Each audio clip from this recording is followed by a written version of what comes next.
चरित्र को नर मादा संबंधों में ही क्यों देखा जाता है इस समाज में, और क्या किया जाए? अगर लोगों में ऐसी धारणा है तो क्या किया जाए?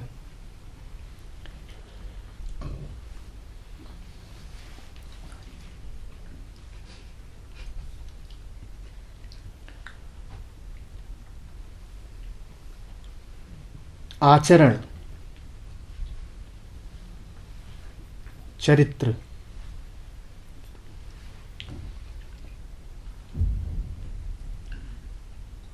ये एक ही धातु से निकले हैं। आप यहां मेरे सामने बैठे हो, 100 गुण हो सकते हैं आपके। गुण माने सिर्फ कैरेक्टरिस्टिक्स, उपाधियां। मुझे क्या दिखाई देगा? आपके 100 गुण हैं, पर मुझे क्या दिखाई देगा? सिर्फ 1-2 गुण। कौन से? जो काम संबंधित हैं। मुझे उसके अलावा कुछ नहीं दिखाई देगा। तो आप पूछ रहे हो कि भारतीय समाज में चरित्र को काम से ही क्यों जोड़ दिया गया है? क्योंकि जो लोग देख रहे हैं उनको काम के अलावा कुछ समझ में ही नहीं आता। जब समाज ऐसा हो कि पुरुष और स्त्री मिलते ही एक ही वजह से हों, और क्या वजह? कि चलो सेक्स करेंगे। समाज तो ऐसा नहीं है ना। और ऐसा ही है बिल्कुल। ये तो मन है तुम्हारा जो। अरे तो समाज और क्या होता है? समाज और मन में कोई भेद है क्या? जब समाज ही ऐसा हो जहां पर पुरुष और स्त्री का संबंध ही मात्र काम का संबंध हो, तो निश्चित सी बात है कि चरित्र का अर्थ ही उस समाज में आपके काम संबंधित गुण हो जाएंगे। ये तो होना ही है ना। इससे इतना ही पता चलता है कि उस समाज की जो पूरी व्यवस्था है, उसकी जो पूरी धारणाएं हैं, वो बड़ी बेहोशी की हैं। उसने जीवन को समझा नहीं है। काम जीवन का ही हिस्सा है। जीवन को नहीं समझा है, काम को भी नहीं समझा है। जब काम को समझा नहीं जाता तो वो सर चढ़ के बोलता है।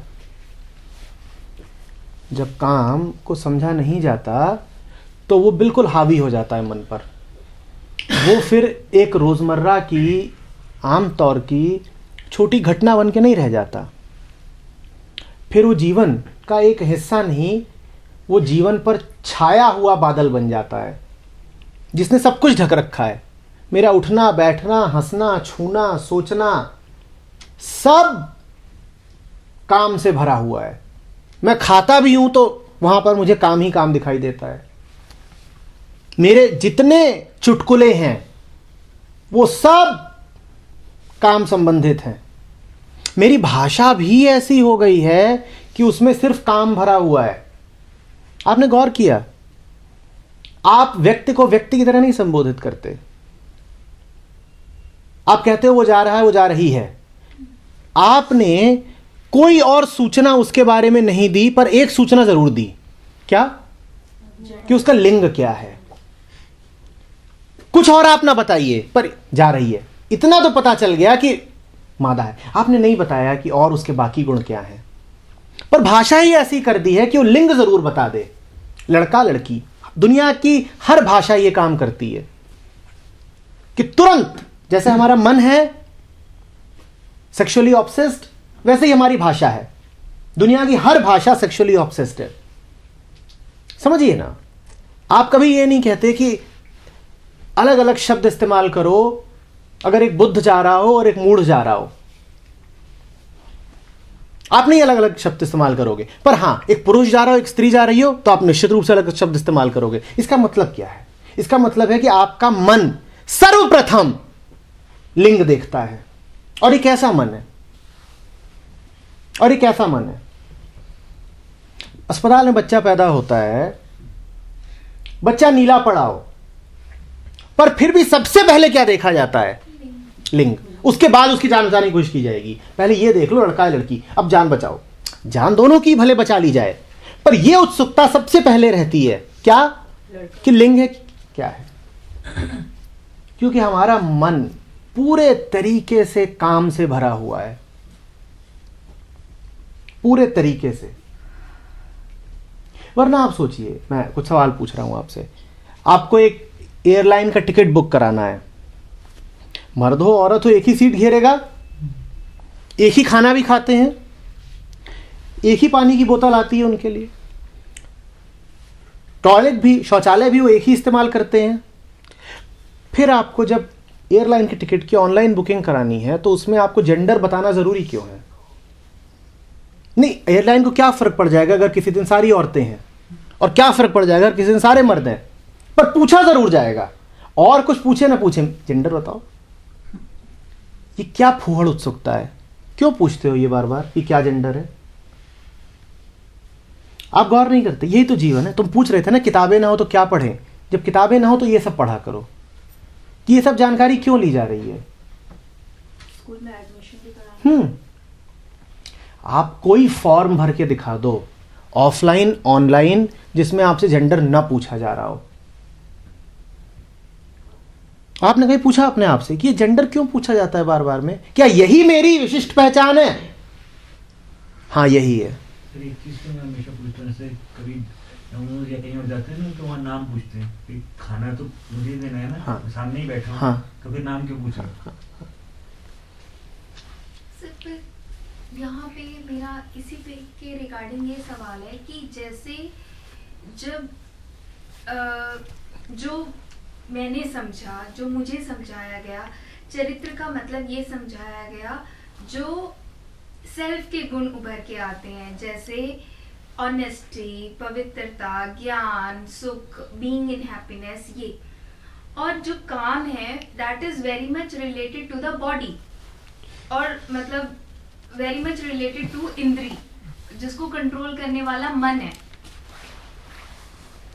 शरीर सिर्फ व्यक्त करने का काम करता है।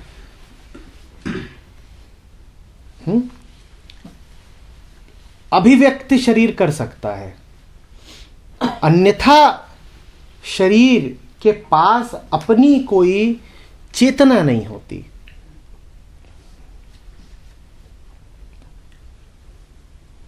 जो भी कुछ शरीर करता है वो मन से ही आता है, तो ये मन का ही काम है। इसको आप ये ना समझिएगा कि एक इंद्रिय का काम है और मन उसको कंट्रोल करता है। ये मॉडल आपके मन में बड़ा गलत है। आपके मन पर में अगर स्पर्श है, ठीक है, स्पर्श है, और अगर वो अपोजिट सेक्स का स्पर्श है, ठीक है, और उस पे फिर तुम्हारा जो काम का वो आता है, ठीक है। अब अगर जहाँ पे सदा हुआ मन है वो कंट्रोल करेगा, जो सदा हुआ मन कहाँ पर नहीं, आता है काम का उद्वेग? तो कहाँ वो पर जो आता है? सिग्नल माइंड पे गया, माइंड को ही आता है ना। हाँ। शरीर नहीं उत्तेजित होता, हाँ, माइंड ही उत्तेजित मन ही होता तो है। उत्तेजित होता पर है। वो हुआ तो इंद्री से ना, वरना तो अरे आप समझिए, इंद्रियगत आपको न भी मिले कोई इनपुट, तो भी आप सिर्फ अपनी मानसिक बल का प्रयोग करके उत्तेजित हो सकते हो। वो तो इमेजिनेशन के सब कुछ वही है, सब कुछ वही है और कुछ नहीं है। अन्यथा तो कोई भी स्पर्श और कैसा भी स्पर्श मात्र स्पर्श है, उसमें अर्थ मन ही भरता है। स्पर्श तो स्पर्श है। पर जो काम एट्रीब्यूट है, जो काम है वो शरीर से रिलेटेड है, माइंड से रिलेटेड है, which is not the other attributes which come being itself। Her attribute मन से ही है। क्या ऑनेस्टी मन से है? और क्या? प्योरिटी, चलो प्योर। और कहां से? और कहां से? विजडम। और कहां से? मन के अलावा आप किसकी सत्ता? ब्लिस। किसकी सत्ता है मन के अलावा? कहां कुछ और है? कहां कुछ और है? सब कुछ मन में ही है। कौआ भी वहीं बैठा है और हंसा भी वहीं बैठा है। समझाइए फिर इसको। जब हमने बात करी थी 4 तलों की, 1 2 3 4, तो क्या हमने ये स्पष्ट रूप से नहीं समझा था कि जो कुछ है वो कहाँ है? जो भी कुछ है वो कहाँ है? वो मन में ही है। जो कुछ भी अनुभव के दायरे में आता है किसी भी तरीके से, वो मानसिक है और कहीं कुछ नहीं है।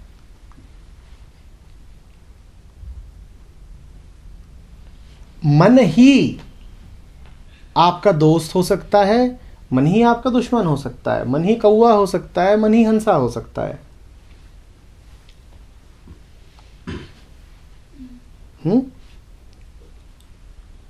सब मन पर है। और कृपा करके काम को अपने बाकी जीवन से कटा हुआ मत समझिएगा। लिबिडो जो शब्द है वो मूलतः काम के लिए नहीं प्रयुक्त होता, वो लाइफ एनर्जी है। वही जब उचित चैनल नहीं पाती तो वो तमाम तरीके की बीमारियां लेकर के सामने आती है। आपको क्या लगता है, आपका काम आपके बाकी जीवन से असंपृक्त हो सकता है? आप बात बात में बेईमान हो, आप काम में ईमानदार हो जाओगे क्या? आपके जीवन में आप जिस तरीके के निर्णय ले रहे हो काम के लिए, उससे कुछ अलग निर्णय लोगे क्या? आप बिल्कुल भी नहीं, बिल्कुल भी नहीं। आप शॉपिंग मॉल में जाते हो, आप कौन सा कपड़ा खरीदते हो? शॉपिंग मॉल कभी जाइए, लोग कौन सा कपड़ा खरीद रहे हैं, कौन सा कपड़ा बिकता है, रखा ही कौन सा कपड़ा जाता है? जो सबसे ज्यादा आकर्षक हो, सबसे ज्यादा रंग बिरंगा हो, जो सबसे ज्यादा इंद्रियों को भाता हो, जो छूने में अच्छा हो और जो दिखने में अच्छा हो, और जो पहन करके शरीर को कर्व, जो शरीर को सुख खूब देता हो। एक मन है जो कपड़ा खरीदने जा रहा है और कपड़ा खरीदते समय कह रहा है तीन बातें, दिखता अच्छा हो, छूने में अच्छा हो, शरीर पे अच्छा हो, और जब मैं इसे पहनूं तो दूसरों को ये लगे कि महंगा कपड़ा है। उसने 4 शर्तें रखी हैं कपड़ा खरीदने के लिए। ध्यान दीजिएगा, आंखों से अच्छा दिखे, छूने में मस्त हो, जब उसको अपने ऊपर लपेट लूं, जब अपने ऊपर कस लूं उसको, तो शरीर को सुख दे, और जब दूसरे उसको देखें तो महंगा दिखाई दे। ये औरत जब पति चुनने जाएगी तो क्या यही 4 शर्तें नहीं रखेगी? आंखों से अच्छा लगता हो, छूने में मस्त हो, जब उसे लपेट लूं तो बड़ा सुख मिले, और जब दूसरे देखें तो कहें कि महंगा वाला है। तो एक ही तो मन है ना, जो कपड़ा खरीदता है और जो काम में जाता है। अंतर कहाँ है? आप जिस मन के साथ पूरा जीवन बिताते हो, उसी मन के साथ तो आप काम में भी उतरते हो। ज्यादातर संत अविवाहित रह गए। उसका एक कारण और भी था, ऐसा नहीं कि उन्हें किसी चीज से कोई विरोध था। संत विरोध की जिंदगी तो जीता ही नहीं है, उसको तो सब स्वीकार है। पर आप पाएंगे कि सामान्य जनसंख्या की अपेक्षा संतों में, बुद्ध पुरुषों में अविवाहित लोगों की संख्या बहुत ज्यादा है। कारण है, उनको प्यार नहीं करा जा सकता। आप गिरे से गिरे आदमी को प्यार कर लोगे, एक बुद्ध को प्यार करना आपके लिए असंभव है। आपसे करा ही नहीं जाएगा, क्योंकि आपका जो पूरा वैल्यू सिस्टम है वो तो वही है ना जो कपड़े की दुकान वाला है। क्या है आपका वैल्यू सिस्टम? आंखों को अच्छा रुचे, छूने में प्यारा हो, महंगा दिखे। अब बुद्ध न तो छूने में महंगा दिखता है, न आंखों को प्यारा दिखेगा, तो आप कैसे प्यार कर पाओगे बुद्ध को?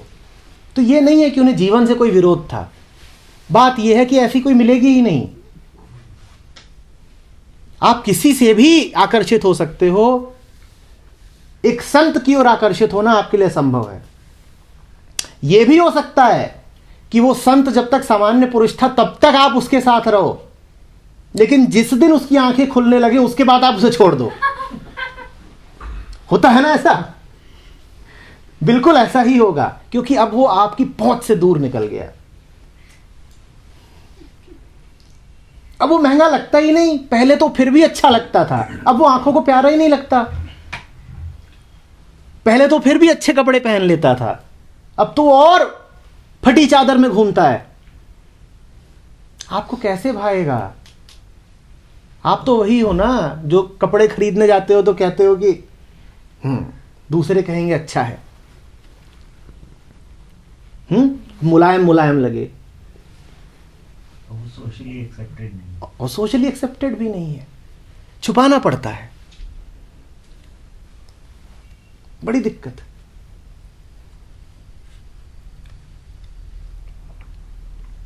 माएँ ऑल्सो ना कि उनको भी कोई ना पसंद आए, वो भी उस स्टेट में है। वो पसंद नापसंद में रहते नहीं, मैंने कहा ना उनका विरोध खत्म हो गया होता है, वो तो सदा उपलब्ध हो गए होते हैं, वो आत्म समान हो जाते हैं, वो ब्रह्म समान हो जाते हैं। ब्रह्म क्या है वो भी किसी में इंटरेस्टेड नहीं ना? ब्रह्म वो जो सदा उपलब्ध है, जो सदा उपलब्ध है पर उसके पास जाना तुम्हें पड़ेगा। तो बुद्ध पुरुष वैसे ही हो जाता है, वो सदा उपलब्ध है पर उसके पास जाना तुम्हें पड़ेगा।